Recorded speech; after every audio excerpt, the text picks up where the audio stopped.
Hello and welcome to History Through Question. Today's topic is judicial system और simply अगर हम देखें development of judiciary under British India start करते हैं।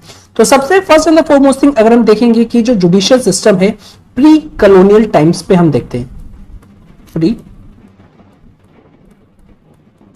Colonial times में, और इसमें आ जाएगा ancient period plus medieval period. तो इन दोनों पीरियड में, एंशियंट पीरियड और मेडिवल पीरियड में अगर हम देखें तो judicial system as a whole था, उसको हम कंसिडर कर सकते हैं कि वहां पे कोई भी नो प्रॉपर प्रोसीजर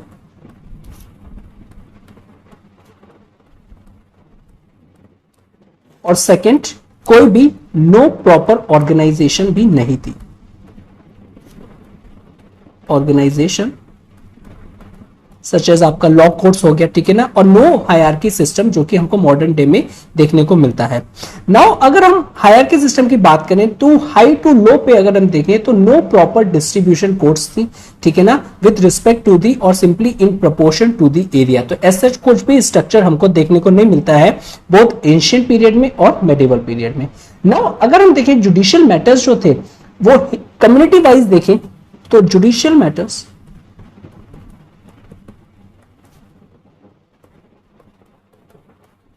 अगर हम हिंदूज के देखें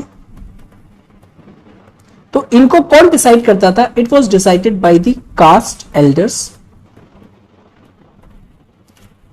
और सिंपली जो विलेज पंचायत होती थी वो मैटर्स इसको देखते थे, विलेज पंचायत, या फिर वहां के influential section that is the जमींदार। तो ये जुडिशियल मैटर्स देखते थे। ओके, मुस्लिम्स का अगर हम बात करें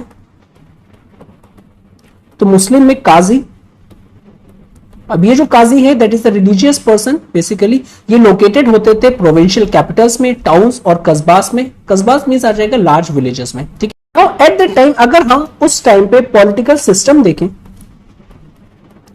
कि पॉलिटिकल जो सिस्टम था उसका क्या नेचर था, तो हमको देखने को मिलता है ये political system monarchial in nature का था, और साथ ही साथ यहां पे इस टाइम इस सिस्टम में आर्बिट्रेरीनेस देखने को मिलती है। आर्बिट्रेरी सिस्टम था, ठीक है, सच एज जो राजा और जो बादशाह थे, दैट इज जो आपका हाई पोजीशन थी मोनार्कियल सिस्टम में, किंग और द राजा हो गए, तो वो फाउंटेन हेड ऑफ जस्टिस थे, ठीक है ना, वो बेसिकली इंपार्ट करते थे जस्टिस, और ये करते थे आर्बिट्रेरी मैटर्स में। तो यहां पे जो राजा हो गए या सिंपली किंग हो गए, बादशाह हो गए, तो वो आपका fountain head of justice, fountain head of justice, वही इंपार्ट करते थे जस्टिस, और ये करते थे सिंपली अगर हम कहें तो आर्बिट्रेरी मैटर में। अर्लियर अगर हम देखें जो हिंदू हैं बेसिकली उनमें एप्लीकेबल होता था हिंदू लॉ, मींस उनके जो मैटर्स थे वो हिंदू लॉ के अकॉर्डिंगली सॉल्व होते थे, हिंदू लॉ। और सेम ट्रू था अदर कम्युनिटी, दैट इज अगर मैं मुस्लिम के कैटेगराइज में उसमें कैटेगरी में देखूं तो उसमें था उनका शरीयत लॉ। तो वो दोनों इस तरीके के आपके कोड्स होते थे, हिंदू के लिए हिंदू लॉ और मुस्लिम के लिए मुस्लिम लॉ, और एटसेट्रा ऐसे जो भी कम्युनिटी है।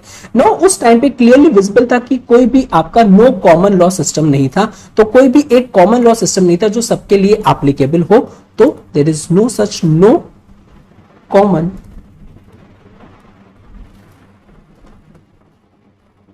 लॉ सिस्टम, कोई भी एक कॉमन लॉ सिस्टम नहीं था।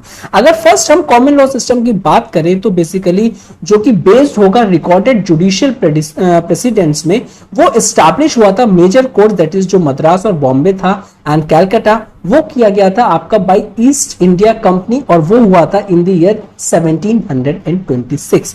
तो ये जो आपका कॉमन लॉ सिस्टम है ये 1726 में on the basis of recorded judicial precedents, on the basis of recorded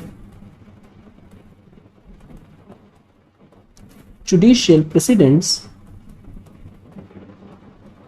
ये हमको देखने को मिलता है मद्रास, बॉम्बे एंड कैलकाटा में, और ये स्टैब्लिश किया था ईस्ट इंडिया कंपनी में। आफ्टर दैट जैसे जैसे कंपनी का जो नेचर था वो ट्रांसफॉर्म हुआ, कंपनी का नेचर ट्रांसफॉर्म का मीन से पहले वो ट्रेडर्स थे, उसके बाद जब रूलर्स हुए तो जुडिशियल सिस्टम में कुछ न्यू एलिमेंट्स ऐड हुए और उसने ये जो रिप्लेस कर दिया जो ओल्ड उस टाइम मेडिवल सिस्टम था अंडर मुगल सिस्टम, ठीक है ना, या फिर सिंपली हम कहें रिप्लेस कर दिया मुगल लीगल सिस्टम को, ठीक है। तो 1765 की अगर हम बात करें, जब कंपनी को, ईस्ट इंडिया कंपनी को दीवानी राइट्स मिले थे, East India Company gots diwani rights, that is the revenue rights in the Bihar, Bengal, Odisha, BBO में, तो जो आपका वहां पे इस टाइम जुडिशियल अगर हम देखें तो वो आपका नवाब का एडमिनिस्ट्रेशन था और साथ ही साथ इन एरियाज में भी मुगल सिस्टम कंटिन्यू रहा था। तो नवाब एडमिनिस्ट्रेशन था उनका। ऑन द अदर हैंड जो मुगल सिस्टम चलता हुआ आ रहा था वो सिस्टम को कंटिन्यूड रखा गया था। ओके, नाउ अगर हम देखें ये जो डुअल एडमिनिस्ट्रेशन हमको देखने को मिल रहा है, तो एक तरफ कंपनी को दीवानी राइट्स मिल गए, दैट इज द रेवेन्यू, और बाकी जो चीजें हैं वो अभी भी नवाब एडमिनिस्ट्रेशन कर रहा है और साथ ही साथ मुगल सिस्टम में कंटिन्यू रह रहा है। तो ये जो आपका डुअल एडमिनिस्ट्रेशन है, ये अगर हम क्लोजर लुक में देखें और इसको क्रिटिकल एग्जामाइन करें तो ये जस्ट फॉर नेम सेक था, जस्ट फॉर नेम सेक। और जो नवाब की जो पोजीशन थी वो काफी ज्यादा अंडरमाइन कर दी गई थी बाय कंपनी, बिकॉज तो इसीलिए इसको कहते हैं कि ये जो डुअल एडमिनिस्ट्रेशन था कि जो रेवेन्यू का है वो कंपनी देखेंगे और जो नवाब है वो एडमिनिस्ट्रेशन देखेंगे। बट लिटरली अगर कहा जाए तो आपकी जो नवाब की जो पोजीशन थी उसको अंडरमाइन कर दिया था कंपनी ने, ठीक है। ओके, नाउ अगर हम देखें सुबह, ठीक है ना, बेसिकली इसका जो जुडिशियल एडमिनिस्ट्रेशन था, सुबह इसका जो जुडिशियल एडमिनिस्ट्रेशन था बेसिकली ये इनिशियली अगर हम देखें तो अंडर हैंड रहा था इंडियन ऑफिसर्स में, इंडियन ऑफिसर्स इसका क्या कर रहे हैं, that is the judicial administration इनके हाथ में रहा था, जुडिशियल एडमिनिस्ट्रेशन। ओके, और बिटवीन अगर हम एक टाइम पीरियड की बात करें 1765 से लेकर 1772 में हमको ये देखने को मिलता है जो मुगल सिस्टम था उसको फॉलो किया जाता था both civil and criminal matters में। तो जो मुगल सिस्टम था, Mughal system followed in both civil matters and साथ ही साथ क्रिमिनल मैटर्स में भी हमको मुगल सिस्टम को ही देखने को मिलता है। अभी भी ईस्ट इंडिया कंपनी ने अपना कोई सिस्टम्स को इंट्रोड्यूस नहीं किया था। उसके बाद लॉर्ड क्लाइव आए थे, क्लाइव को अपॉइंट किया गया था, या फिर सिंपली जब क्लाइव आए थे तो उन्होंने अपॉइंट किया था एक मोहम्मद रेजा खान को। अब ये क्या करेंगे, ये रिप्रेजेंट करेंगे कंपनी का सिविल ज्यूरिसडिक्शन, ठीक है ना। अब ध्यान से सुनिएगा कि इसमें ना मोहम्मद रजा खान को आपका काफी इंपॉर्टेंट एक तरीके की आपका वर्किंग दी गई थी। तो एक तरफ तो ये रिप्रेजेंट कर रहे हैं, रिप्रेजेंट करेंगे जो कंपनी है उसका सिविल ज्यूरिसडिक्शन, सिविल ज्यूरिसडिक्शन, और साथ ही साथ एक्ट करेंगे ये जो मोहम्मद रजा खान है ये एज ए नायब नाजिम की तरह भी एक्ट करेंगे। ओके, और साथ ही साथ ये एडमिनिस्ट्रेशन भी करेंगे क्रिमिनल ज्यूरिसडिक्शन ऑफ द नवाब का, साथ ही साथ ये criminal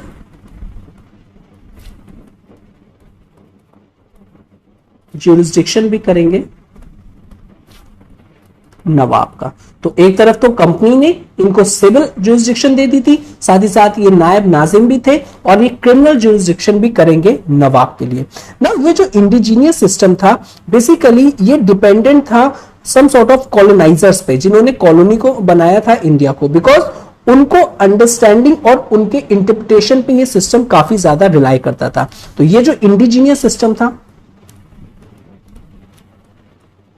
indigenous system of judicial administration का, ये काफी ज्यादा रिलाई करता था, डिपेंडेंट करता था कॉलोनाइजर्स के अंडरस्टैंडिंग पे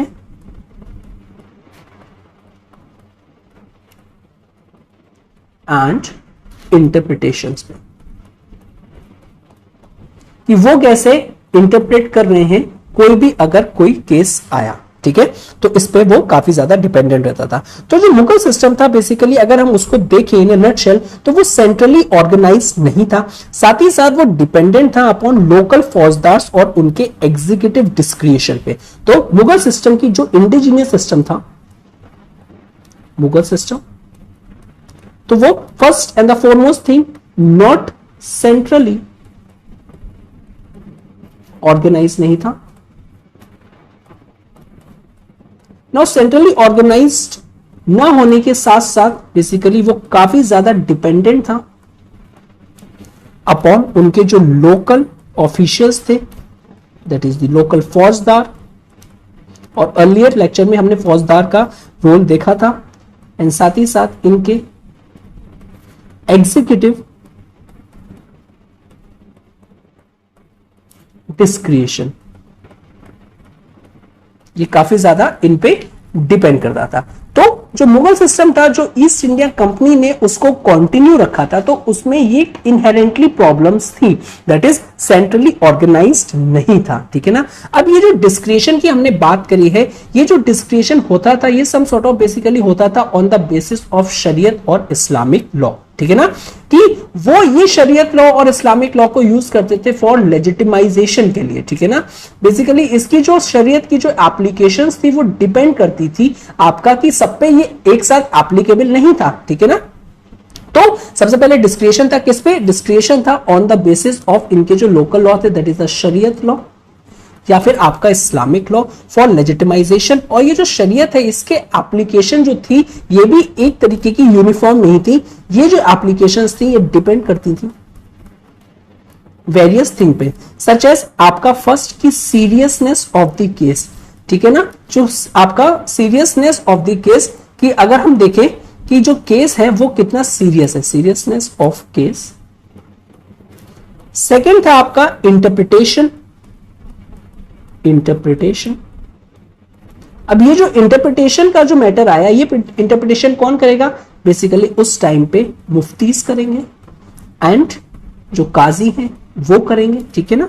और साथ ही साथ इसमें अगर हम देखें जो मेन फोकस रहता था अंडर दिस सिस्टम में वो रहता था कि म्यूचुअल रेजोल्यूशन ऑफ कॉन्फ्लिक्ट, की किस तरीके से जो कॉन्फ्लिक्ट है उसको म्यूचुअल आपका रेजोल्यूशन करवाया जाए, रेजोल्यूशन ऑफ कॉन्फ्लिक्ट, इस पे ज्यादा रिलाय किया जाता था कि म्यूचुअली अंडरस्टैंड करके इस कॉन्फ्लिक्ट को रिजॉल्व किया जाए, रेदर देन प्यूनिटिव, या फिर अगर हम करें जो पनिशमेंट का यूज था उसको कम यूज किया जाता था, ठीक है ना। प्यूनिटिव जस्टिस की अगर हम बात करें तो वो उस टाइम पे ज्यादा इस सिस्टम के अंदर वो प्रिवलेंट नहीं थी, ठीक है ना, प्यूनिटिव जस्टिस।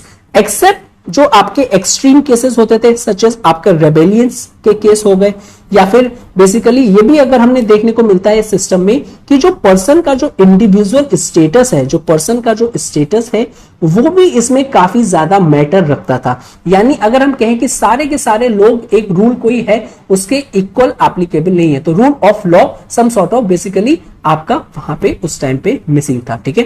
एज पर अगर हम कंपनी ऑफिशियल देखें तो ये जो सिस्टम था ऑब्वियसली हमें को देखने से ही पता चल रहा है इसके जो एलिमेंट्स थे, और कंपनी के ऑफिशियल्स ने भी कहा था कि ये जो आपका सिस्टम है जो हमने अडॉप्ट किया है, ठीक है, ये आपका लैक्स है, दैट इज आपका इसमें काफी ज्यादा गैप्स है, लूज है ये काफी ज्यादा, और साथ ही साथ डीजेनरेटिंग है, डीजेनरेटिंग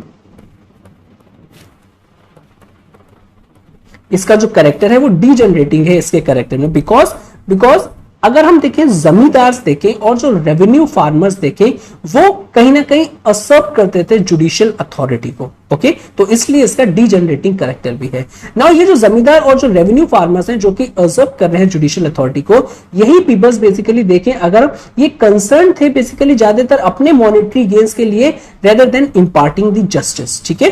तो डीजेनरेटिंग क्यों है? इट इज बिकॉज ऑफ जमींदार जो हैं एंड जो रेवेन्यू फार्मर्स हैं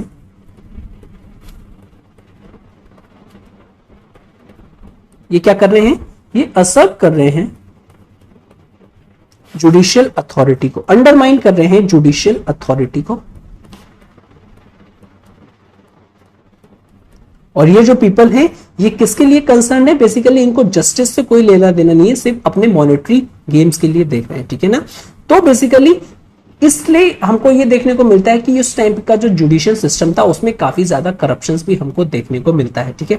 1769 में अगर देखें तो बेसिकली काफी ज्यादा आपका एक नीड ऑफ द आवर आ जाती है कि कैसे आपको टू मेंटेन सम डायरेक्ट और इनडायरेक्ट यूरोपियन सुपरविजन लाया जाए इस सिस्टम में, अदरवाइज इस तरीके का जो सिस्टम है वो प्रॉपर तरीके से कंपनी के आपके इंटरेस्ट में वर्क नहीं करेगा और प्रॉपर तरीके से फंक्शनिंग नहीं हो पाएगी, ठीक है। तो कुछ आपका 1969 में सम डायरेक्ट और इनडायरेक्ट यूरोपियन सुपरवाइजेशन की बात की गई थी या फिर सुपरविजन की बात कही गई थी, या फिर सिंपली अगर हम बात करें तो सेंट्रलाइजेशन ऑफ जुडिशियल प्रेरोगेटिव की बात कही गई थी, ठीक है। तो सम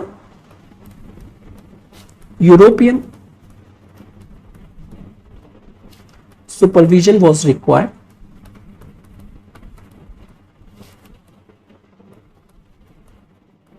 या फिर अगर हम कहें कि सेंट्रलाइजेशन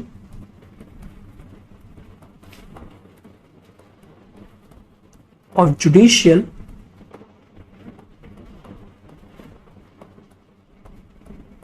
प्रेरोगेटिव की बात हो रही थी, ठीक है ना। तो वो किससे ली जाएगी, बेसिकली वो ली जाएगी आपके जो करप्ट जमींदार हैं और जो रेवेन्यू फार्मर्स हैं, जो बेसिकली उनको थोड़ी सी जो जस्टिस इंपार्ट करने के लिए दी गई थी वो उसको मिसयूज करके अपने मॉनेटरी गेन्स के लिए कर रहे थे। तो इस तरीके की जो करप्ट प्रैक्टिसेस हैं उनको ले ली जाए जमींदार और रेवेन्यू फार्मर से, और बेसिकली इससे ये भी पता चलेगा सिंपली कि वो जो कंपनी है वो असर्ट कर रही है अपनी सॉवरेनिटी को। नाउ नेक्स्ट आता है, ये तक अभी तक हमने इसको एक ब्रीफ आपका देख लिया कि क्या एग्जिस्टिंग सिस्टम था, उसमें क्या क्या लूप होल्स थे। अब इन लूप होल्स को खत्म करने के लिए वेरियस रिफॉर्म्स इंट्रोड्यूस करे जाते हैं, और सबसे फर्स्ट एंड द फॉरमोस्ट जो रिफॉर्म्स है वो आया था अंडर वॉरेन हेस्टिंग के, अंडर वॉरेन हेस्टिंग। इनका जो टाइम पीरियड है 1772 से लेके 1785। ना ये जो टाइम पीरियड है काफी इंपॉर्टेंट हो जाता है, please do remember this time period. अगर आप कोई भी गवर्नर जनरल इंडिविजुअली भी पढ़ रहे हैं, बिकॉज आप उसको लिंक कर सकते हैं उस टाइम की जो भी हैपनिंग हुई थी, ठीक है। ओके, सबसे पहले इनका जो ऑब्जेक्टिव क्या था, इनकी रिफॉर्म्स लाने का मेन ऑब्जेक्टिव था कि ये किस तरीके से फुल कंट्रोल ऑफ जस्टिस का ले पाए, full control of justice. Lord Cornwallis ने रीजन क्या बताया इसका, नाउ रीजन उन्होंने ये दिया कि बेसिकली अगर हम देखें इस कंट्री के जो लोग हैं वो आपके फेमिलियर हैं विद द कंपनी सॉवरेनिटी, ठीक है। तो कंपनी की सॉवरेनिटी को असर्ट करने के लिए हमको फुल कंट्रोल लेना पड़ेगा जस्टिस का अपने हाथ में। और इसी तरीके से इनका जो नेक्स्ट मूव था वो भी आपका इसी का एक रिफ्लेक्शन था, जो कि उन्होंने अरेस्ट किया था रिजा खान को, ठीक है, जिसमें हमने अर्लियर देख चुके हैं उसको काफी ज्यादा पावर्स प्रोवाइड करवाई गई थी, बिकॉज ये जो अंडर वॉरेन हेस्टिंग थे सिंपली वो कंसीडर कर रहे थे रिजा खान को एक की बहुत ही मोस्ट पावरफुल ऑब्स्टेकल है, और ये जो है एक तरीके का इंडियन एजेंट है for the administration of justice, जो कि इंसिस्ट कर रहा है कि ये कंटिन्यू रहे मुगल सॉवरेनिटी, ठीक है ना, और कंपनी की सॉवरेनिटी ना आ पाए, और सिंपली बेसिकली एम्फेसाइज कर रहा था कि सुप्रीमेसी ऑफ इस्लामिक लॉ रहे, ठीक है। अब ये रिफॉर्म्स क्या क्या लेके आते हैं थोड़ा सा इनको ब्रीफ में पढ़ लेते हैं। नाउ ईच डिस्ट्रिक्ट में अब 2 कोर्ट्स होंगे, 2 कोर्ट्स। आपका फर्स्ट हम डिस्ट्रिक्ट की बात करें, इसमें होगा आपका डिस्ट्रिक्ट दीवानी कोर्ट, डिस्ट्रिक्ट दीवानी और सिंपली डिस्ट्रिक्ट दीवानी अदालत, इसको एस्टैब्लिश किया जाएगा। अब इसका ऑब्जेक्टिव क्या होगा, ये आपका ट्राई करेगा बेसिकली और देखेगा, डील करेगा सिविल डिस्प्यूट से, सिविल डिस्प्यूट से। और जो ये कोर्ट है ये होगी under European collector, European collector, जिसको असेस करेंगे मौलवीज और ब्राह्मण्स बेसिकली इंटरप्रेट करने के लिए इंडिजीनियस लॉस को, और इसमें जो हिंदू हैं उनके लिए हिंदू लॉ होगा, और जो मुस्लिम्स हैं उनके लिए मुस्लिम लॉ आपका एप्लीकेबल होगा। इसीलिए असेस करने के लिए मौलवीज और ब्राह्मण्स को भी आपका इनको इंटरप्रिटेशन इंडिजीनियस लॉस को लगाया गया था। ठीक है, साथ ही साथ इस कोर्ट की जो अपील होगी, जो आप अपील है वो आप कर सकते हैं सादर दीवानी अदालत में,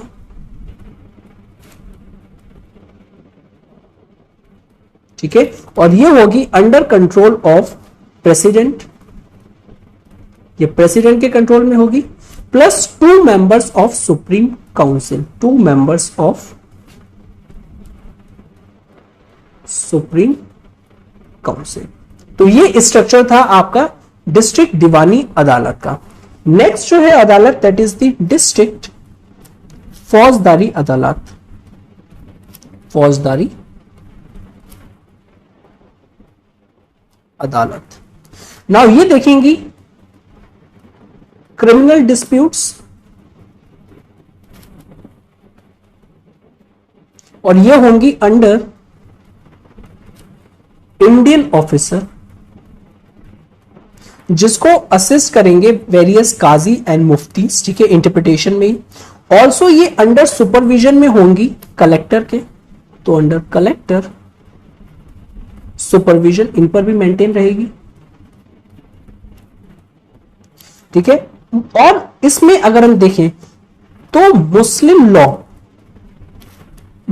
लॉ एडमिनिस्ट्रेड होगा इन फौजदारी अदालत में। ओके, नाउ बोथ कोर्ट्स अगर हम देखें तो चाहे वो डिस्ट्रिक्ट दीवानी अदालत हो या फिर आपका दैट इज डिस्ट्रिक्ट फौजदारी अदालत हो, तो एक तरीके से चीज हमको देखने को मिल रही है कि जो मुगल नॉमेनक्लेचर है उसको रिटेन रखा गया है अभी तक, ठीक है। तो प्लीज डू रिमेंबर कि ऑल दो रिफॉर्म्स लेके आए थे, 2 कोर्ट्स आई थी, पर जो मुगल नॉमेनक्लेचर है उसको रिटेन रखा गया है। नाउ फौजदारी अदालत में अगर हम देखें कि अगर किसी को कैपिटल पनिशमेंट देना है, ठीक है ना, कि सुप्रीम कैपिटल पनिशमेंट है, दैट इज कैपिटल पनिशमेंट, और साथ ही साथ किसी की प्रॉपर्टी को क्या करना है, प्रॉपर्टी को एक्विजिशन करना है, ठीक है ना। अब इसकी जो पावर है बेसिकली सदर निजामत अदालत में है, ठीक है, सदर निजामत अदालत, जो कि लोकेटेड है मुर्शिदाबाद में, और इसको हेड करेंगे डिप्यूटी नाजिम,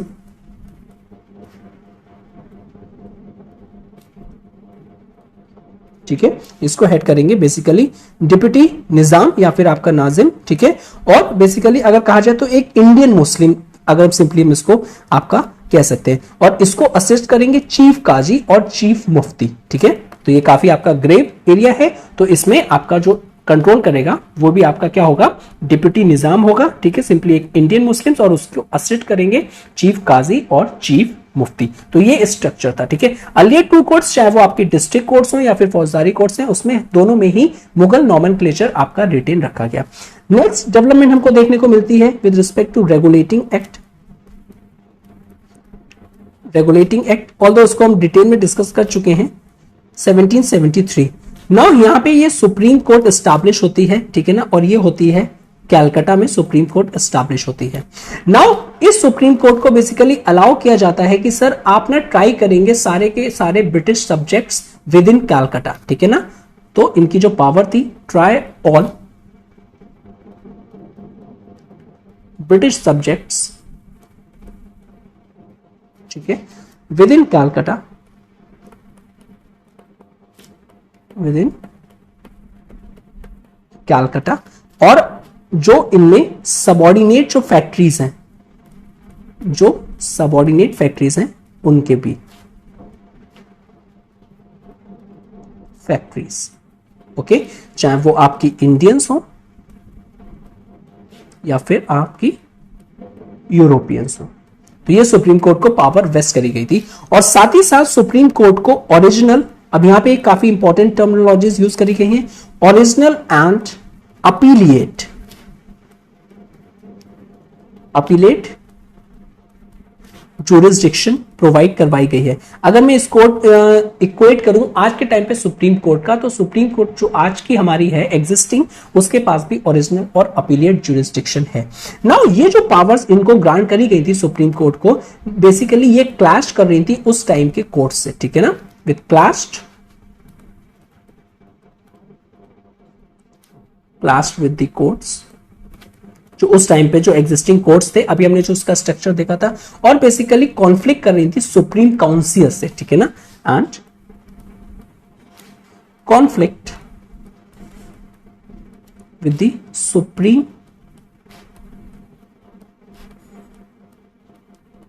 काउंसिल। अब ये किसके रिस्पेक्ट में आपका कॉन्फ्लिक्ट आ रहा है? ये आ रहा है definitions of jurisdiction. Definition of jurisdiction की ज्यूरिसडिक्शन जो है उसको डिफाइन नहीं किया गया है दोनों का ही, ठीक है, तो उसमें आपकी क्लैशेस और कॉन्फ्लिक्ट आ रहे हैं। नाउ सिंपली यहां पे एक दो आपकी पॉलिटी से रिलेटेड टर्मिनोलॉजीज आई है, ओरिजिनल और अपीलिएट ज्यूरिसडिक्शंस। नाउ ओरिजिनल अगर हम ज्यूरिसडिक्शन को देखें तो इसमें कोर्ट के पास पावर होती है कि वो केस को हियर कर सकता है फॉर द फर्स्ट टाइम, ठीक है। तो ओरिजिनल में courts power to hear case for the first time, यानी new case, that is the original, ठीक है, इस तरीके से। और नेक्स्ट में अगर हम बात करें कि जो अपीलिएट है, अपीलिएट में क्या होगा? अपीलिएट में होगा बेसिकली जब एक हायर कोर्ट के पास पावर दे दी जाए कि वो क्या करे, रिव्यू करे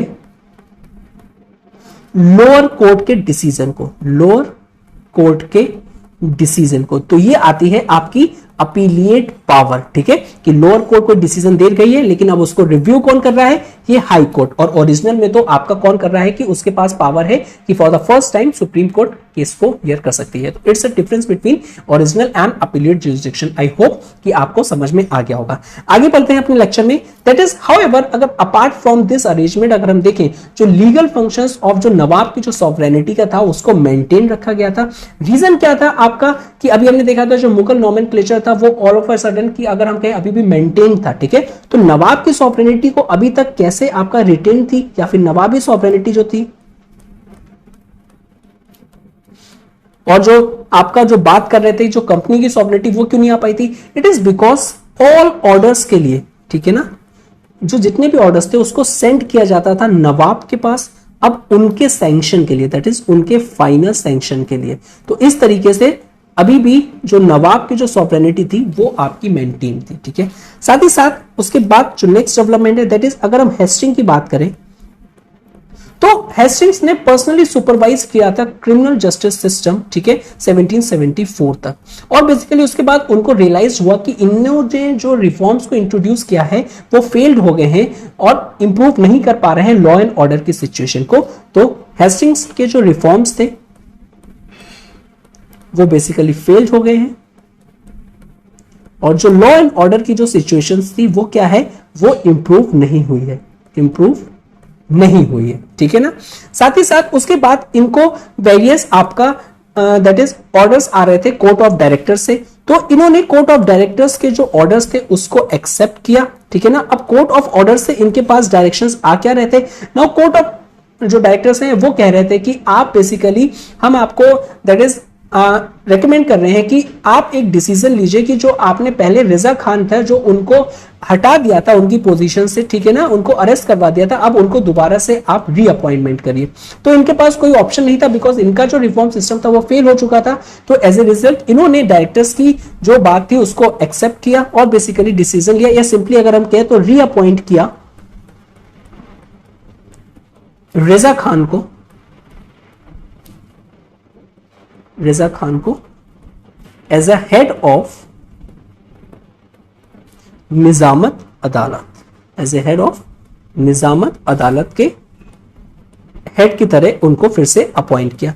अगेन बेसिकली जो ट्रांसफर कर दिया गया था सीट, ये जो मुर्शिदाबाद थी, सदर निजामत अदालत जो अगर हम देखें उसकी जो सीट थी उसको आपका कर दिया गया था, ठीक है। तो फिर से इसको क्या कर दिया गया, इसको ट्रांसफर किया गया फ्रॉम कैलकाटा टू मुर्शिदाबाद, ठीक है। अगेन इसको ट्रांसफर किया गया,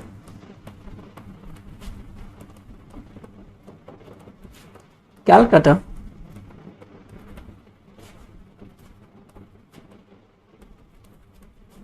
टू मुर्शिदाबाद, ओके। उसके बाद बिटवीन 1773 से लेकर 1780 तक अगर हम देखें तो जो सिविल जस्टिस थी, सिविल जस्टिस में हमको देखने को मिलते हैं वेरियस चेंजेस या सिंपली वेरियस चेंजेस किए गए थे। अब रीजन क्या था, it is because with respect to जो रेवेन्यू कलेक्शन जो डिमांड्स आ रही थी, ठीक है। तो रीजन क्या था इसके, वाई चेंजेस इंट्रोड्यूस करे गए थे सिविल जस्टिस में, इट इज बिकॉज डिमांड्स आ रही थी with respect to revenue collection demands के लिए, रेवेन्यू कलेक्शन डिमांड्स के लिए ऑन दी वन हैंड, और बेसिकली जो विग पार्टी पावर में आ गई थी, विग पार्टी, उनके जो प्रिंसिपल्स थे वो भी आपका चेंजेस को इंट्रोड्यूस करना चाह रही थी। दैट इज वो सेपरेट करना चाह रही थी एग्जीक्यूटिव फंक्शन को from the administration of justice. वो चाह रही थी कि सेपरेट हो, और सेपरेटिंग एग्जीक्यूटिव फंक्शंस किससे, फ्रॉम एडमिनिस्ट्रेशन ऑफ जस्टिस। इस तरीके से हमको 1773 से लेकर 1781 में वेरियस चेंजेस देखने को मिलते हैं with respect to civil justice, okay. Now उसके बाद अगर हम देखें कि चेंजेस किए गए थे हेस्टिंग के थ्रू, और साथ ही साथ जो सर इलिजिया एम्फे थे, दैट इज आपका वो चीफ जस्टिस ऑफ इंडिया थे हाई कोर्ट कैलकाटा के, तो उन दोनों ने ही चेंजेस को इंट्रोड्यूस किया गया था। तो हेस्टिंग प्लस सर एलिजिया इम्फे, वो chief justice of high court Calcutta के थे, ठीक है, ओके। तो ये जो बेसिकली इन्होंने जो चेंजेस लाए थे कि जो डायरेक्टर्स हैं, ठीक है ना, जो डायरेक्टर्स के जो कलेक्टर्स हैं, ठीक है, उनको डिप्राइव कर दिया जाएगा बेसिकली उनकी जुडिशियल ड्यूटीज से, ठीक है। तो जो कलेक्टर्स हैं दे वर डिप्राइव, यानी उनसे ले ली जाएंगी उनकी जो जुडिशियल ड्यूटीज हैं, उनसे उनको ले लिया जाएगा। सेकंड, सिविल जस्टिस में अगर हम देखें बेसिकली अब कोई भी नो डिस्ट्रिक्ट कोर्ट्स होगा, साथ ही साथ ये जो डिस्ट्रिक्ट कोर्ट्स थे इसको हटा के क्या किया गया, सिविल जस्टिस, पहले तो आपके डिस्ट्रिक्ट कोर्ट्स को हटा दिया गया था, उनकी जगह पे 6 प्रोविंशियल कोर्ट्स को इंट्रोड्यूस किया गया था, 6 प्रोविंशियल कोर्ट्स को इंट्रोड्यूस किया गया था, और ये इनिशियल स्ट्रक्चर था, ठीक है ना। लेटर इसको रिप्लेस कर दिया 18 मोफिसिल कोर्ट से, बेसिकली जिसको क्रिएट किया गया था, और उसको प्रेसाइड करेगा सिर्फ और सिर्फ only European coordinated officers of the company, ठीक है। और ये जो अर्लियर जो 18 मोफिसिल्स जो कोर्ट्स थे, इनको आपका कौन प्रेसाइड करेगा, preside by only European officer, European coordinated officers of the company, और वही आपका एक तरीके का इसमें जज की तरह एक्ट करेगा, ठीक है। नाउ जो सुप्रीम कोर्ट जो स्टैब्लिश हुआ था, that is regulating act of 1773 के थ्रू, वो basically act as a appeal court था, ठीक है ना। बट ये जो कॉन्फ्लिक्ट आ रहे थे, और जो कॉन्फ्लिक्ट आ रहे थे वेरियस कोर्ट्स के साथ क्लैशेस आ रहे थे उनके, और साथ ही साथ सुप्रीम काउंसिल के लिए भी आपके जो क्लैशेस हो रहे थे, उनके कॉन्फ्लिक्ट हो रहे थे with respect to the definitions of jurisdiction. तो अब क्या किया गया कि जो सादर दीवानी अदालत जो है उसको रिकॉन्स्टिट्यूट किया गया, ठीक है, कि अब सुप्रीम कोर्ट एज ए क्या करेगी, बेसिकली अपील कोर्ट नहीं होगी, और सिंपली अगर हम कहें तो सादर दीवानी अदालत ये आपकी एक्ट करेगी as a appeal court. Supreme court जो आया था रेगुलेटिंग एक्ट 1773, और इसमें जो वेरियस कॉन्फ्लिक्ट आ रहे थे उसके थ्रू इसकी जो अपीलिंग और जो अपीलिएट पावर थी उसको खत्म कर दिया गया, और बेसिकली सादर दीवानी अदालत को रिकॉन्स्टिट्यूट किया गया, रिकॉन्स्टिट्यूटेड। अब ये एक्ट करेगी या सर्व करेगी as a appeal court, okay और ये जो दीवानी अदालत है बेसिकली ये आपका सुपरिंटेंडेंस लेगी, basically it was taken superintendence by the sir Elijah himself, इन्होंने सुपरवाइज किया था इसको 1780s तक। तो इस तरीके के चेंजेस आपके इंट्रोड्यूस किए गए थे। और क्यों इंट्रोड्यूस किए गए थे? बिकॉज डिमांड आ रही थी विद रिस्पेक्ट टू आपका कलेक्शंस ऑफ रेवेन्यू, और इसलिए आपका सेपरेशन बहुत ज्यादा जरूरी था, जो कि बिग पार्टी ने आपका क्या किया था, उसको रेकमेंड किया था। तो अगर हम देखें अभी तक के जितने भी जुडिशियल रिफॉर्म्स आए थे, ठीक है ना, जितने भी जुडिशियल रिफॉर्म्स आए हैं उनको अगर हम समराइज करें तो क्या देखने को मिलता है हमें? यूरोपियनाइजेशन,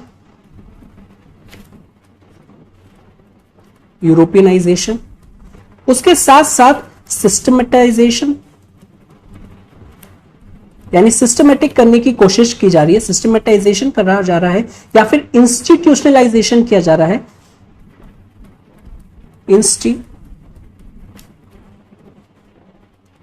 इंस्टीट्यूशनलाइजेशन किसका?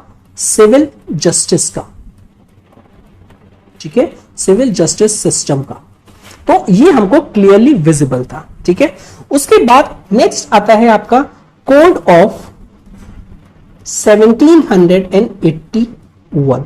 अब ये जुडिशियल कोड आता है, इसने भी कुछ आपका रिकमेंडेशंस प्रोवाइड करवाई थी, ठीक है ना। इसने बेसिकली प्रिस्क्राइब किए थे स्पेसिफिक रूल्स एंड रेगुलेशंस, ठीक है, जो कि इन्होंने कहा था कि ये जो हम आपको स्पेसिफिक रूल्स और जो रेगुलेशंस बता रहे हैं ये फॉलोड होंगे आपके ऑल सिविल कोर्ट्स में, ऑल सिविल कोर्ट्स में ये आपके क्या होंगे? फॉलो होंगे।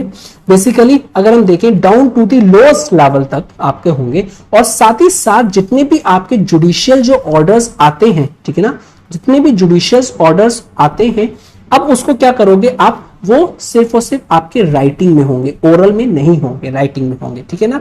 तो बेसिकली प्रॉब्लम क्या आ रही थी और प्रॉब्लम क्या एग्जैक्टली थी कि बेसिकली अचीव करना चाह रहे थे यूनिफॉर्मिटी, ठीक है ना। अब बेसिकली यूनिफॉर्मिटी क्यों अचीव नहीं हो पा रही थी?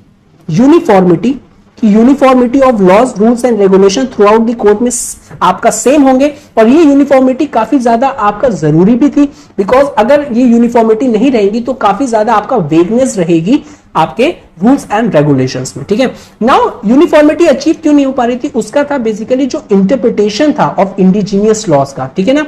सच एज अगर हम कहें, first of all uniformity why not achieve? Reason is इसका आपका ये है कि आपका जो वेरिंग इंटरप्रिटेशंस थे, यानी अलग अलग जो इंटरप्रिटेशंस थे, वेरिंग इंटरप्रिटेशंस, ठीक है, of indigenous laws, of indigenous laws. Example देखते हैं कि अगर कोई एक ब्राह्मण पंडित है बेसिकली, उसमें भी उसका जो बेसिकली जो वो इंटरप्रिटेशन करता था वो भी काफी ज्यादा डिफरेंट इंटरप्रिटेशन करती थी विद रिस्पेक्ट टू धर्मशास्त्र देखें, और समटाइम्स अगर हम उनके ओपिनियन देखें सेम लॉ पे वेरिड हो जाते थे basically widely from case to case basis. तो यानी अगर हम कहें कि जो ब्राह्मण है और जो धर्मशास्त्र का जो बेसिकली जो इंटरप्रेट कर रहे हैं वो तो सेम होना चाहिए, ठीक है ना, और उनका ओपिनियन भी सेम होना चाहिए, लेकिन विद इन अगर मैं देखूं इसमें भी आपका काफी ज्यादा वेरिएशन देखने को मिलता है from case to case basis. तो इस चक्कर में यूनिफॉर्मिटी अचीव नहीं हो पा रही थी। अब इसको रिड्यूस करना था, ठीक है ना। To reduce this uncertainty basically 11 pandit को बेसिकली 11 पंडित कमेटी को कंपाइल किया गया, ठीक है, इस अनसर्टेनिटी को रिड्यूस करने के लिए, टू रिड्यूस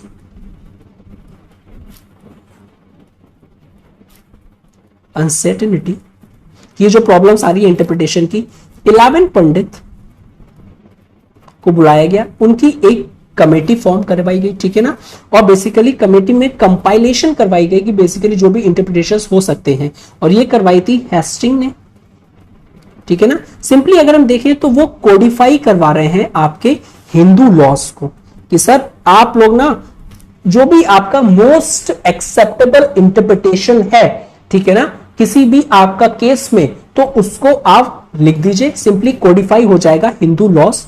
और ये फाइनली हुआ था 1775 में। लेटर इसको ट्रांसलेट किया गया इंग्लिश में। अब ये इंग्लिश में ट्रांसलेट करने का क्या रीजन था, और जो इंग्लिश में ट्रांसलेट किया था वो फैक्चुअल इंफॉर्मेशन बन जाती है, ये किया था W.B. हेलहेट ने इन द ईयर 1776 में। बेसिकली सिंपली इसलिए किया गया था कि ये आपका रिड्यूस करे यूरोपियन जजेस की जो डिपेंडेंसीज थी ऑन इंडिजीनियस इंटरप्रिटेशंस में। सिमिलरली जो हम देखें, कोड ऑफ मुस्लिम लॉ को भी कंपाइल किया गया था। Code of Muslim law was also compiled, Muslim law, और इसको कंपाइल किया गया था इन द ईयर 1778।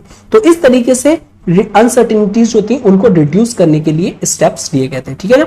अब सिंपली क्या हमको देखने को मिलता है कि सर अब हमको देखने को मिलता है कि आपका स्टैंडर्डाइजेशन, ठीक है, स्टैंडर्डाइजेशन ऑफ लॉ हुआ है, ठीक है। अब बेसिकली इसको क्या होगा, अब इसके लिए चाहिए हमको एक प्रोफेशनल एक्सपर्टीज, ठीक है। अब हमने कोडिफाई कर दिया है, अब इसको हमको बेसिकली एक ऐसा प्रोफेशनल एक्सपर्टीज चाहिए है जो कि आपका केस टू केस बेसिस इनका यूज कर सके एक्सपर्टीज, और यहां से हमको निकल के आते हैं जो लॉयर्स आएंगे अब, ठीक है ना। जो लॉयर्स का जो एग्जिस्टेंस इंक्रीज हुआ था वो इसके पास से होगा। जो लॉयर्स हैं वो अब एक स्पेशली ट्रेन ग्रुप्स हैं, ये हिंदू लॉस को पढ़ेंगे, मुस्लिम लॉस को पढ़ेंगे और case to case basis use करेंगे। तो हेस्टिंग के जो एरा है, ठीक है ना, हेस्टिंग का जो एरा जो बेसिकली ये जो रिफॉर्म्स लेके आए थे, तो सिंपली हमको इनके में ये देखने को मिलता है कि ये क्या कर रहे हैं, ये सेंट्रलाइज कर रहे हैं, centralize judicial authority, sorry, centralize judicial authority, और साथ ही साथ बेसिकली क्या कर रहे हैं, and reduce administration to a system, ये हमको देखने को मिलता है। तो हेस्टिंग में जितने भी रिफॉर्म्स लिए थे या फिर उनके अंडर में जो भी चीजें डेवलपमेंट हुई थी with respect to judicial administration, वो हमने सब चीजें देख ली। नेक्स्ट जो है वो आता है that is the reforms under Cornwallis. अब हम इसको देखते हैं, रिफॉर्म्स अंडर कॉर्नवालिस। इनका जो टाइम पीरियड है 1786 से लेकर 1793। अब अगर मैं इनके रिफॉर्म्स को आपको कैटेगराइज करूं या सिंपली बेसिकली उसको समराइज करने की कोशिश करूं वर्ड्स में, तो सिंपली मैं कह सकता हूं कि इनके जो रिफॉर्म्स थे वो थे आपके सेपरेशन ऑफ पावर की तरफ, ठीक है, सेपरेशन ऑफ पावर, ठीक है, होना चाहिए। इस तरीके से देखते हैं। सबसे पहले देखते हैं कि जो डिस्ट्रिक्ट फौजदारी कोर्ट्स जो आपकी क्रिएट करी गई थी, डिस्ट्रिक्ट फौजदारी कोर्ट्स, उनको क्या किया, उनको एबॉलिश कर दिया गया था, ठीक है, और इनकी प्लेस में मींस डिस्ट्रिक्ट कोर्ट्स को हटा के सर्किट कोर्ट्स को इंट्रोड्यूस किया गया था या सिंपली स्टैब्लिश किया गया था। अब ये किया कहां कहां गया था, ये किया गया था आपका कैलकाटा में, ढाका में एंड मुर्शिदाबाद में, मुर्शिदाबाद में, और साथ ही साथ एक और जगह थी दैट इज दी पटना। तो please do remember these places, आपसे हो सकता है पूछा जाए। ऑब्वियसली इसका जो पैटर्न होगा सेम रहेगा। कौन प्रिसाइड करेगा, गेस कर सकते हो आप इसको, दैट इज द यूरोपियन जजेस इसको प्रिसाइड करेंगे। तो प्रिसाइडेड बाय यूरोपियन जजेस, और बेसिकली यही एक्ट करेंगे as a court of appeal as well, court of appeal, और दोनों केसेस में, ठीक है, चाहे वो सिविल या फिर आपका क्रिमिनल केसेस हो, दोनों ही केसेस में ये एक्ट करेंगे एज ए अपील, अपील, ठीक है ना, as a court of appeal. Next Sadar Nizamat अदालत, सदर निजामत अदालत। अब इसको अगर हम देखें, इसको शिफ्ट कर दिया गया था टू कैलकाटा, ठीक है, और इसको अंडर कंट्रोल में दे दिया गया था गवर्नर जनरल। अब यहां पे इंपॉर्टेंट डेवलपमेंट होता है, देखिए गवर्नर जनरल को दे दिया गया था। साथ ही साथ बेसिकली अगर हम देखें जो मेंबर्स थे ऑफ सुप्रीम काउंसिल के, मेंबर्स ऑफ सुप्रीम काउंसिल के, ठीक है, और इनको इस आपका वर्क करने में असिस्ट करेंगे, कौन करेंगे, that is the chief Qazi and chief Mufti. Earlier ये जो सादर निजामत अदालत थी किसके हाथ में थी? एक इंडियन मुस्लिम जिसको हम कहते थे बेसिकली निजाम, डेप्यूटी निजाम के अंडर में थी। अब उसको क्या किया गया? उसको भी आपको दे दिया गया गवर्नर जनरल और उनकी जो काउंसिल थी, that is members of the supreme council. ठीक है, थर्ड देखते हैं हम, दैट इज जो डिस्ट्रिक्ट दीवानी अदालत थी, डिस्ट्रिक्ट दीवानी अदालत। अब इसको डेजिग्नेट कर दिया गया था basically as a district, city और सिंपली जिला कोर्ट, जिला कोर्ट। और ये जो प्लेस कर दिया गया था इसको अंडर डिस्ट्रिक्ट जज के अंडर में। तो ये चेंजेस इंट्रोड्यूस करे गए थे बेसिकली जो कॉर्नवालिस ने जो रिफॉर्म लेके आए थे। ठीक है, नेक्स्ट चीज लेके आए थे बेसिकली जो अब कलेक्टर्स हैं, जो कलेक्टर्स हैं वो रिस्पॉन्सिबल होंगे, ओनली रिस्पॉन्सिबल होंगे, ओनली रिस्पॉन्सिबल होंगे वो रेवेन्यू एडमिनिस्ट्रेशन के, रेवेन्यू एडमिनिस्ट्रेशन के, और उनके पास कोई भी मजिस्ट्रियल फंक्शन नहीं हो। मैजिस्ट्रियल पावर से उनको क्या कर दिया गया? आपका हटा दिया गया। तो नो मैजिस्ट्रियल फंक्शंस। ठीक है, सिर्फ क्या करो, सिर्फ भाई आप क्या करो, सिर्फ रेवेन्यू को एडमिनिस्टर करो अच्छे से। ठीक है, साथ ही साथ हमको इस टाइम हायरार्की ऑफ कोर्ट्स भी देखने को मिलता है, जो हमको देखने को मिलता है फ्रॉम जिला अलग। ठीक है, वेरियस सिविल कोर्ट्स को एस्टैब्लिश किया गया था, वेरियस सिविल कोर्ट्स वर एस्टैब्लिश्ड,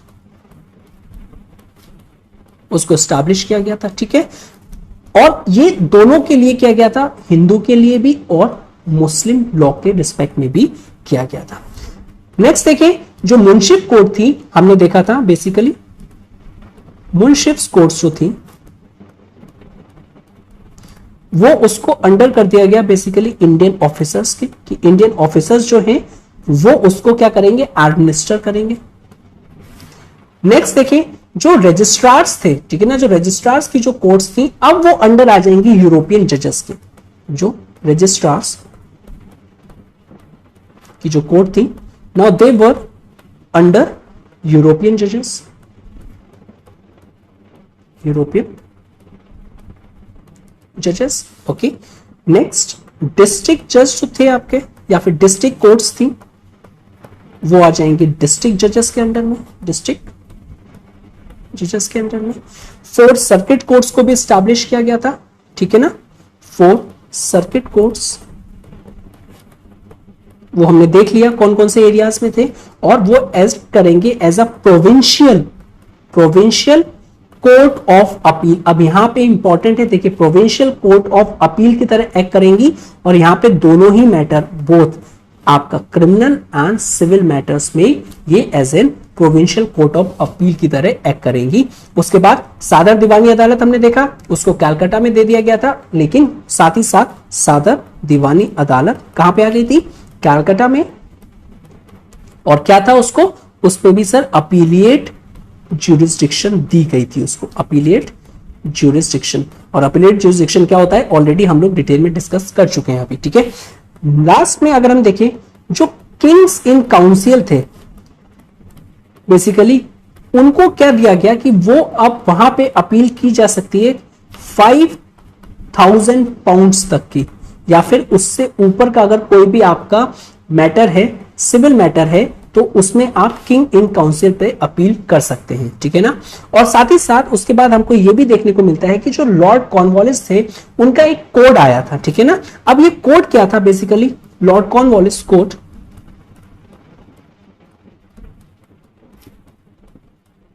इसको लेड आउट किया गया था। अब इसमें क्या क्या एलिमेंट्स थे? अब फर्स्ट हमने देखा था किसकी बात कर रही है? सेपरेशन ऑफ पावर की बात कर रहे हैं, तो उसी से रिलेटेड होगा। ठीक है, तो सबसे पहले आ जाएगा आपका separation of revenue, separation of revenue. ठीक है ना, एंड सिविल जस्टिस एडमिनिस्ट्रेशन। अभी हमने देखा कि जो ऊपर कलेक्टर्स थे उनसे आपको क्या किया गया था कि सर आप ना सिर्फ रेवेन्यू एडमिनिस्टर करें, आपके पास कोई भी मजिस्ट्रियल फंक्शंस नहीं रहेगा। तो इसी आपका उसी बेसिस पे separation of revenue and civil justice administration हमको देखने को मिलता है। ठीक है ना, और बेसिकली अगर हम देखें एज अ सेफगार्ड था ये फॉर प्रॉपर्टी राइट्स के लिए, और कि एब्यूज ऑफ पावर ना हो पाए that is by revenue officers और इनके जो एजेंट्स थे, जो कि प्रॉब्लम पहले एग्जिस्ट करती थी। तो इसके लिए इस तरीके का सेपरेशन ऑफ पावर या फिर separation of revenue and civil justice administration को किया गया था। ठीक है, नेक्स्ट आता है आपका जो यूरोपियन सब्जेक्ट्स थे, यूरोपियन सब्जेक्ट्स, उनको भी बेसिकली अब लेके आया गया था अंडर ज्यूरिसडिक्शंस में, ब्रॉट अंडर ज्यूरिसडिक्शन।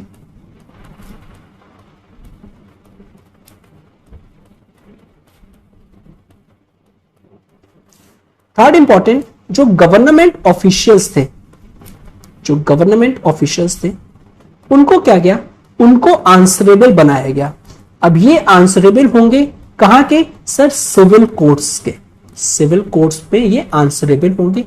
कोई भी अगर ये एक्शन करते हैं इनकी ऑफिशियल कैपेसिटी में तो वो ये आंसरेबल होंगे। ऐसा नहीं है अनआंसरेबल नहीं रहेंगे कि ऑफिशियल कैपेसिटी में कुछ कर दिया और बेसिकली उसका नेगेटिव इंपैक्ट आया तो उनको आपका क्या रिमांड में नहीं लिया जाएगा। ठीक है, तो ऐसा नहीं था।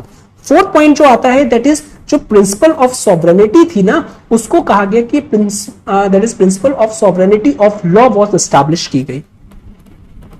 Principal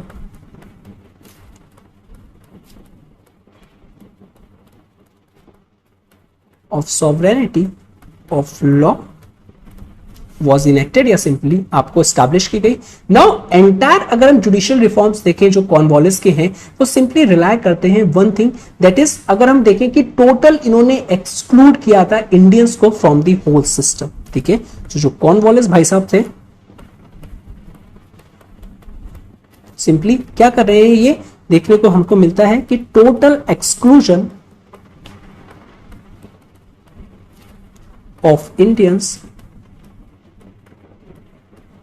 from whole system, means Indians के लिए इस टाइम पे भी जगह नहीं थी। ठीक है, तो जो कॉर्नवालिस की जो रेगुलेशंस थी इसको एक्सटेंड किया गया, बिकॉज ये काफी ज्यादा आपका क्या लग रहे थे, ये इस तरीके के जो रिफॉर्म्स थे कि इससे आपका एग्जिस्टिंग चेंज आएगा, बेसिकली चेंज आएगा, स्ट्रक्चरल चेंज भी आएगा, तो इसीलिए इसको एक्सटेंड किया गया था बनारस तक, और ये किया गया था 1795 में। ठीक है, और साथ ही साथ जो सीट करी हुई थी टेरिटरीज और जो कॉन्कर्ड जो प्रोविंसेस थे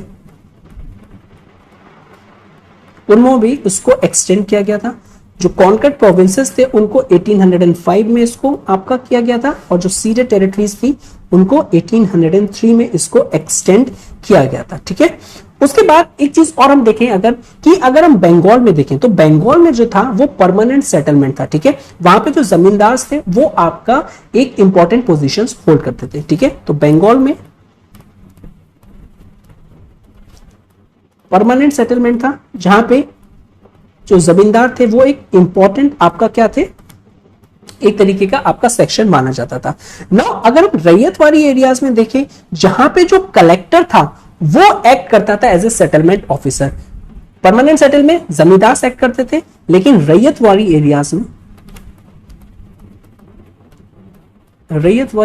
में जो कलेक्टर्स थे वो एक्ट करते थे एज ए सेटलमेंट ऑफिसर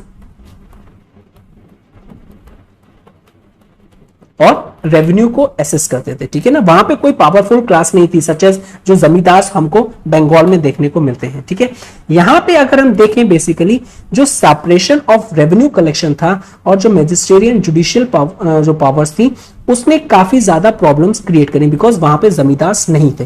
तो यहां पे जो सेपरेशन ऑफ पावर थी, ठीक है ना, बिकॉज आपने तो हर जगह जो रिफॉर्म्स थे उसको इंट्रोड्यूस किया है, ठीक है ना, लेकिन ये जो सेपरेशन ऑफ पावर्स थी या फिर सिंपली अगर हम कहें ये जो रिफॉर्म्स थे जो वन साइज फिट्स ऑल ना, ये काम नहीं किए, बिकॉज बंगाल में हमने देखा था जमींदार थे, ठीक है ना, पावरफुल क्लास थी। ठीक है, और यहां पे जो आपने सेपरेशन ऑफ पावर कर दिया है कि आपका दैट इज कलेक्शन में, और जो मैजिस्ट्रेरियल फंक्शन था आपका मैजिस्ट्रेरियल और साथ ही साथ जो जुडिशियल पावर्स थी, अब इसने आपका सीरियस प्रॉब्लम्स को क्रिएट कर दिया था। लेटर तो थॉमस म्यूंडर थे, उन्होंने मद्रास के लिए बेसिकली एक डिफरेंट सिस्टम को प्रपोज किया। ठीक है, उसमें उन्होंने कहा कि इस तरीके की जब प्रॉब्लम्स आ रही थी तो थॉमस म्यूंडर ने कहा कि हमको एक सिस्टम चाहिए है, लेकिन वो सिस्टम इस तरीके का नहीं होगा, बेसिकली कुछ वो अलग होगा। ठीक है, प्रपोज किया एक डिफरेंट सिस्टम्स, जिसमें उन्होंने बात करी कि greater Indianisation of the system होना चाहिए एट द लोअर लेवल्स। तो अभी तक इंडियंस को एक्सक्लूड कर रहे थे, अब क्या बात हो रही है कि ग्रेटर इंडियनाइजेशन होना चाहिए ऑफ द सिस्टम, भले ही ये आपका लोअर लेवल्स पे हो। ठीक है ना, या फिर लोअर लेवल्स, और लोअर लेवल्स कौन सी हो जाएंगी, विलेज हो जाएंगी, पंचायत हो जाएंगे, डिस्ट्रिक्ट एंड सिटी कोर्ट्स में अगर हम बात कर रहे हैं। तो यहां पे अगर हम देखें जो मैजिस्ट्रियल रेवेन्यू कलेक्शंस एंड जो जुडिशियल पावर्स थी उसको कलेक्टर में इंट्रोड्यूस किया गया। ठीक है, तो जो मैजिस्ट्रियल पावर अर्लियर जो आपका सेपरेशन ऑफ पावर किया गया था, अब क्या किया गया, मैजिस्ट्रियल पावर, रेवेन्यू कलेक्शन, ठीक है, एंड जुडिशियल पावर ये आपका कलेक्टर को दिया गया, और ये इंट्रोड्यूस किया मद्रास में इन द ईयर 1816 में हमको देखने को मिलता है, और इसको बॉम्बे में भी एक्सटेंड किया गया था। This system extend to Bombay as well, और उस टाइम किया गया था 1819 में, वहां पे एल्फिंस्टोन थे, उनके अंडर में इस सिस्टम को एक्सटेंड किया गया था।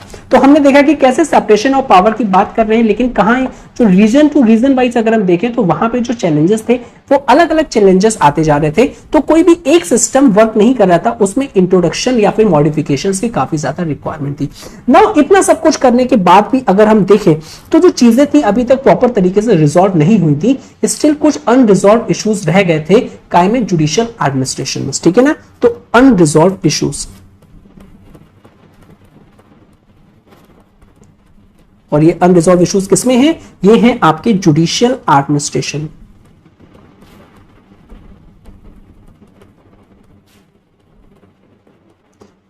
फर्स्ट एंड द फोरमोस्ट जो है that is the Indianisation. Completely sideline कर रहे थे, उसके बाद कुछ हद तक उन्होंने इंट्रोड्यूस किया इंडियन को, लेकिन अभी भी इंडियनाइजेशन की क्या बात चल रही थी, आपकी प्रॉब्लम और एक इश्यूज था जो बेसिकली आपका क्या चाह रहे थे कि वो रिजॉल्व होना चाहिए।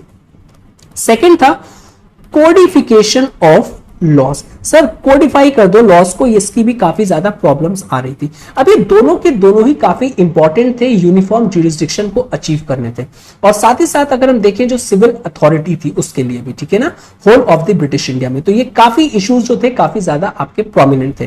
नाउ ये जो इश्यूज थे बेसिकली इनको कंसिडर किया गया through the charter act of 1833। ठीक है, और ये हमने इसको डिटेल में कर रखा है। ठीक है, यहां पे भी हम करते हैं। तो एक तो ये जो इश्यूज थे चार्टर एक्ट ऑफ 1833 के तरह कुछ आपका इसमें कंसीडर किया गया, और साथ ही साथ जो बेंटिक जो रिफॉर्म्स लेंगे, लॉर्ड बेंटिक, उन्होंने भी इसको काफी एड्रेस किया था। तो सिंपली आप ये सोच लो कि ये जो अनरिजॉल्व इश्यूज थे ये काफी इंपॉर्टेंट थे। क्यों सर, एस्टैब्लिश करने के लिए यूनिफॉर्म ज्यूरिसडिक्शन एडमिनिस्ट्रेशन, और साथ ही साथ सिविल अथॉरिटी के लिए भी, ठीक है, in whole of the British India. और इन इश्यूज को किसने टैकल किया फिर कंसिडर किया, charter act of 1833 on the one hand and Lord Bentinck on the other hand. तो सबसे पहले एक्ट के बारे में देख लेते हैं कि एक्ट ने इसको कैसे टैकल किया या फिर उसको कैसे बेसिकली रिजॉल्व करने का आपका काम किया। तो सबसे पहले ये जो चार्टर एक्ट 1833 आया था, इसने जो जुडिशियल पोजीशंस थी ओपन कर दी थी। तो ओपन जुडिशियल पोजीशंस जो पहले सिर्फ और सिर्फ आपकी यूरोपियन कोऑर्डिनेटेड सर्विसेज में ही जो ऑफिसर्स थे उनके लिए ही आपकी थी, लेकिन अब इसने क्या किया, ये जुडिशियल पोजीशंस को इंडियंस के लिए भी ओपन कर दिया। साथ ही साथ इन्होंने कोडिफिकेशन ऑफ लॉ के लिए क्या किया कि अपॉइंट करी लॉ कमीशन को, लॉ कमीशन को अपॉइंट किया। ठीक है ना, अब लॉ कमीशन की रिस्पॉन्सिबिलिटी क्या दी गई थी, दैट इज सर आप ना कोडिफिकेशन करेंगे, कोडिफिकेशन ऑफ लॉस, जो कि बहुत ही ज्यादा आपका उस टाइम पे नीड ऑफ द आवर थी। अब ये कोडिफिकेशन ऑफ लॉस के बेसिकली जो कमीशन बनाई गई थी, लॉ कमीशन बनाई गई थी, ये अंडर लॉर्ड मैकॉले बनाई गई थी।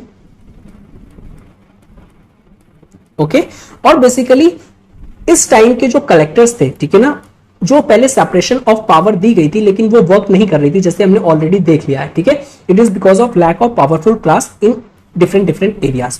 तो यहां पे ये भी कहा गया था बेसिकली सर जो आपके यहां जो कलेक्टर्स हैं जो आपने सेपरेशन ऑफ पावर कर दी है, ठीक है, अब उनको अगेन सर आप क्या कर दो, मजिस्ट्रियल अथॉरिटी भी प्रोवाइड करवा दो, अदरवाइज काफी ज्यादा प्रॉब्लम्स हो रही है। तो मजिस्ट्रियल अथॉरिटी जो थी आपकी और उनके साथ साथ सम जुडिशियल पावर्स उसको भी रिस्टोर किया गया, किसमें, दैट इज आपका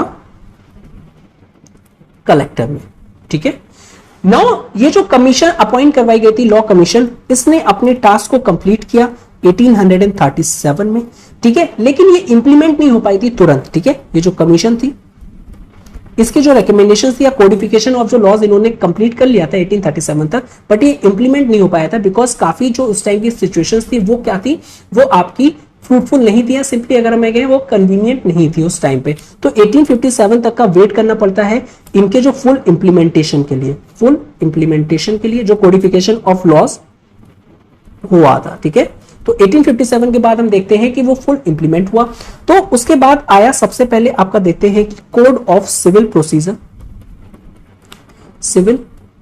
प्रोसीजर। अब ये काफी इंपॉर्टेंट है, please do remember the exact year, ठीक है ना। कोड ऑफ सिविल प्रोसीजर आया 1859 में। इंडियन पेनल कोड आया 1860 में, ओके। और उसके बाद क्रिमिनल प्रोसीजर कोड आया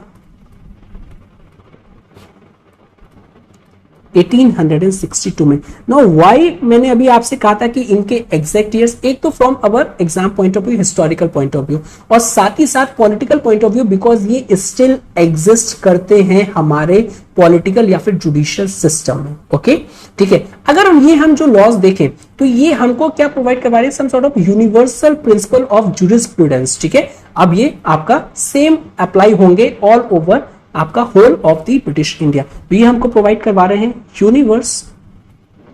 universal principles of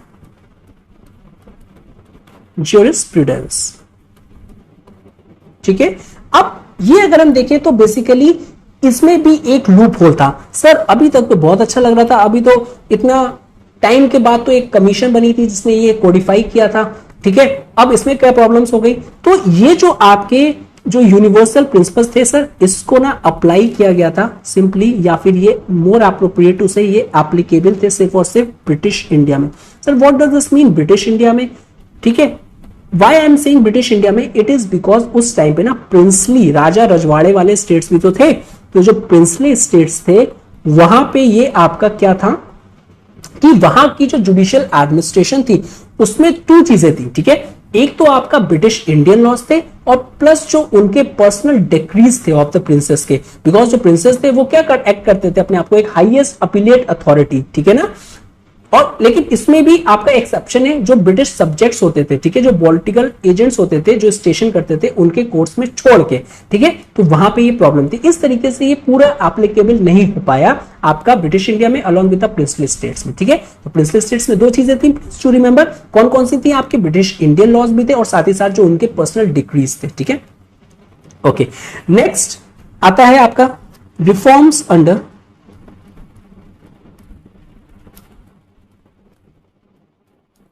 William Bentinck.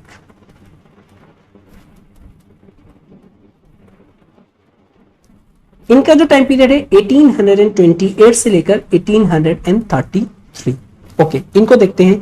तो फर्स्ट एंड द फॉरमोस्ट जो थिंग इन्होंने करी कि जो 4 सर्किट कोर्ट्स जो थे सर, 4 सर्किट कोर्ट्स, मैं इसको शॉर्ट में लिख रहा हूं, इनको अबॉलिश कर दिया गया।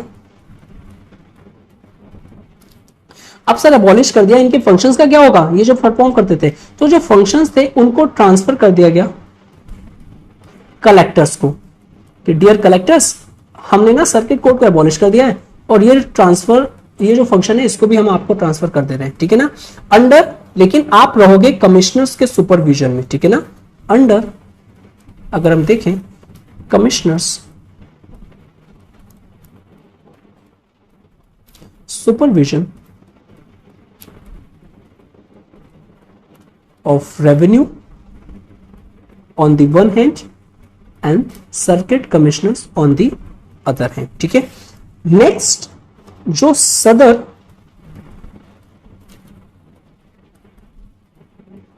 दीवानी एवं जो निजामत अदालत थी उसको इलाहाबाद में भी सेटअप किया गया, इलाहाबाद में भी सेटअप किया गया। अब ये किसके लिए किया गया, ये अपर प्रोविंस के लिए किया गया, ठीक है। नेक्स्ट चेंजेस ये लाए कि टिल नाउ अगर अभी तक हम देखें कि जो पर्शियन था और जो पर्शियन लैंग्वेज थी वो ऑफिशियल लैंग्वेज थी कोर्ट्स की, ऑफिशियल लैंग्वेज थी हमारे कोर्ट्स की। नाउ क्या चेंजेस किए गए कि वर्नेक्यूलर, वर्नेक्यूलर मींस हम रीजनल लैंग्वेज की अगर बात करें तो वर्नेक्यूलर लैंग्वेजेस को भी अलाउ किया गया। साथ ही साथ आपका यह भी कहा गया कि सर सुप्रीम कोर्ट में ना ऐसी चीजें बोल मत देना, बिकॉज वहां पे जो इंग्लिश है वही आपकी क्या रहेगी, एप्लीकेबल रहेगी, और ये किसको रिप्लेस करके आएगी, पर्शियन। ठीक है ना, यहां पे आपका सिर्फ और सिर्फ इंग्लिश रहेगी पर्शियन को रिप्लेस करके, और वेरियस कोर्ट्स में वर्नेक्यूलर लैंग्वेज को अलाउ कर दिया गया था। ना अपार्ट फ्रॉम इसके कुछ और चेंजेस भी इंट्रोड्यूस किए गए थे, जैसे 1860 में जो स्पेशल प्रिविलेजेस थे, स्पेशल प्रिविलेज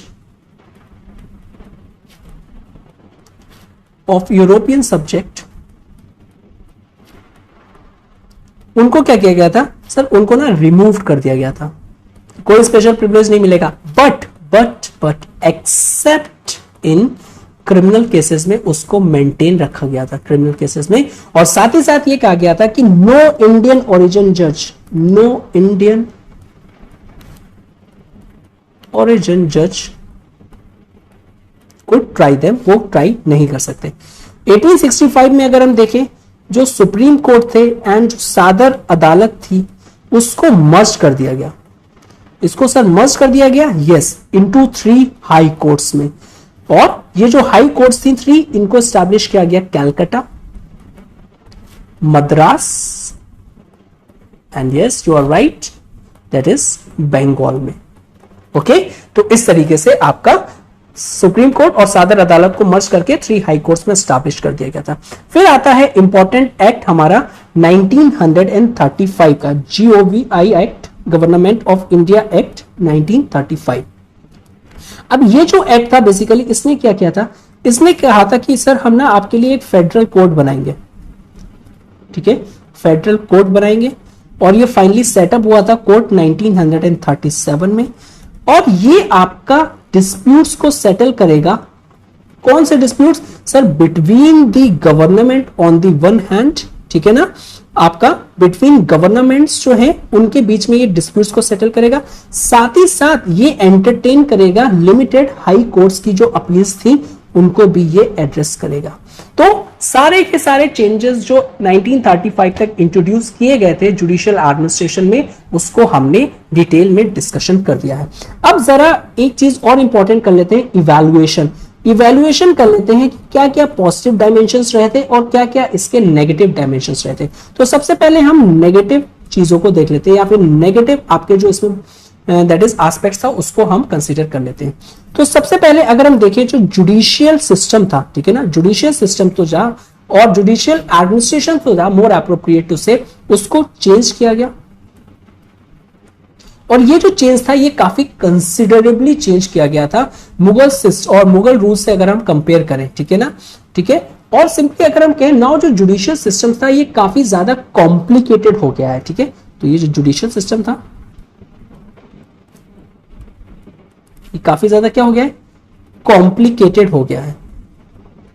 अब कॉम्प्लिकेटेड क्यों हो गया, बिकॉज अगर हम अर्लियर देखें तो अर्लियर बेसिकली काफी ज्यादा एक्सेस थी to the variety of judicial procedures. Now अब इसको सिर्फ और सिर्फ क्या हो गया, एक स्ट्रीमलाइन सिस्टम हो गया, ठीक है। तो इस तरीके से इसको कॉम्प्लिकेट हम कह सकते हैं। नाउ अब क्या था, जो जस्टिस थी, जो जस्टिस थी उसके लिए कहा जाता है कि ये आपकी डिस्टेंट हो गई थी, दूर हो गई थी, both physically on the one hand, ठीक है। और फिजिकली क्यों कहा था, बिकॉज सर जो ज्योग्राफिकल डिस्टेंस थी डिस्ट्रिक्ट कोर्ट्स के लिए, इसके लिए यूज किया था। और साथ ही साथ आपकी साइकोलॉजिकली भी। अब ये साइकोलॉजी को क्यों यूज किया गया, इट इज बिकॉज सर जो लोग थे ना वो अंडरस्टैंड नहीं कर पा रहे थे ये जो कॉम्प्लेक्स जुडिशियल प्रोसीजर्स था। अर्लियर तो वेरियस इंटरप्रिटेशंस थी, ठीक है ना, अब क्या हो गया, एक कॉम्प्लेक्स जुडिशियल प्रोसीजर्स हो गया है, तो उनको वो अंडरस्टैंड नहीं कर पा रहे हैं। और बेसिकली सर क्या होगा, सर ये ना आपको एक्सेस कर सकते हो आप इस स्ट्रीमलाइन सिस्टम को ओनली थ्रू दी लॉयर्स। अब रिजल्ट क्या हुआ सर? रिजल्ट ना ये हुआ कि जो जस्टिस थी वो आपकी फिजिकली आपकी दूर हो गई, साइकोलॉजिकली भी इंपैक्ट पड़ा, और साथ ही साथ आपका जो जस्टिस थी सर वो अब एक्सपेंसिव हो गई, महंगी हो गई, ठीक है ना। बेसिकली क्यों? क्योंकि अब आप लॉयर्स के थ्रू ही उसको एक्सेस कर सकते हो, ठीक है। नाउ अगर हम थर्ड देखें, that is huge number of cases जो थे, huge number of cases, court cases, अब वो पाइल्ड होना स्टार्ट हो गए थे, पाइलिंग अप होना की स्टार्ट हो गई थी, ड्यू टू विच जो जस्टिस थी वो अब काफी ज्यादा डिलेड होती जा रही थी। सम केसेस में तो ये भी देखने को मिलता है कि 50-50 इयर्स लग जाते थे, ठीक है। और जो कोर्ट्स थे इसी तरीके से वो ओवर बर्डन भी हो गए थे, बिकॉज जब उनके पास काफी ज्यादा केसेस आने लगेंगे, ठीक है, और जो लिटिगेशंस थी उसका टाइम काफी ज्यादा इंक्रीज हो गया था, ठीक है। मोस्ट ऑफ द टाइम्स ये भी देखने को मिलता है जो यूरोपियन जजेस थे वो फेमिलियर नहीं होते थे with the Indian usages and traditions थे, तो ये कुछ नेगेटिव एस्पेक्ट है इवोल्यूशन में अगर हम देखेंगे। अब हम बात करते हैं पॉजिटिव की, तो पॉजिटिव की हम बात करते हैं कि पॉजिटिव एलिमेंट्स क्या क्या इंट्रोड्यूस किए गए जुडिशरी में, ठीक है। सबसे पहले अगर हम देखें rule of law, rule of law.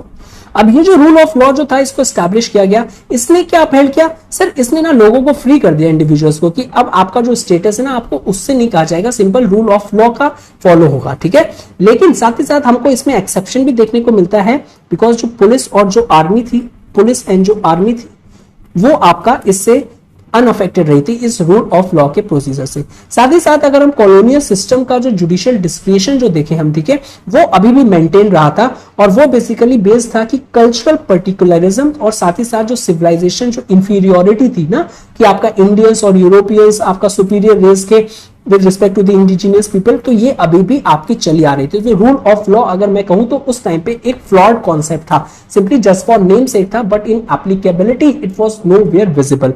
Second जो इंपॉर्टेंट चीज करी गई थी that is codification of laws, codification of laws को कोडिफाई किया गया था, और इसने रिप्लेस कर दिया था बोथ रिलीजियस एंड जो पर्सनल लॉस थे, ठीक है, जो रूलर्स के टाइम से चले आ रहे थे उसको रिप्लेस कर दिया गया था, ठीक है। थर्ड इंपॉर्टेंट थिंग, इवन जो यूरोपियन सब्जेक्ट्स थे, यूरोपियन जो सब्जेक्ट्स थे इनको भी बेसिकली जुरिस्डिक्शन के अंडर में लेके आया गया, ठीक है ना, सिविल केसेस में, ठीक है। और ये एक्सेप्शन काफी इंपॉर्टेंट है, प्लीज डू रिमेंबर।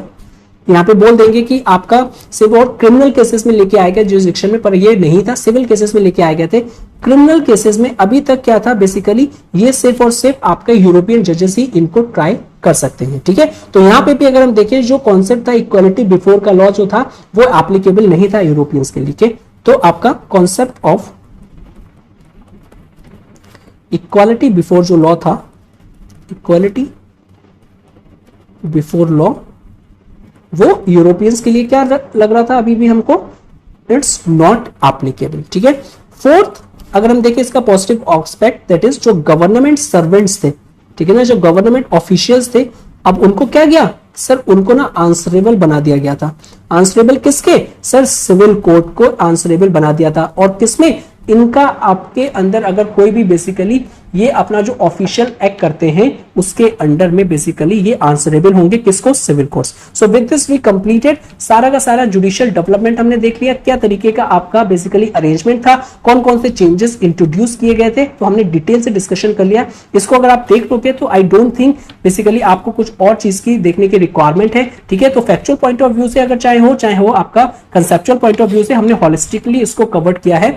तो please if you like this video do like, share and subscribe, and thank you very much for watching this. Have a good day and stay safe.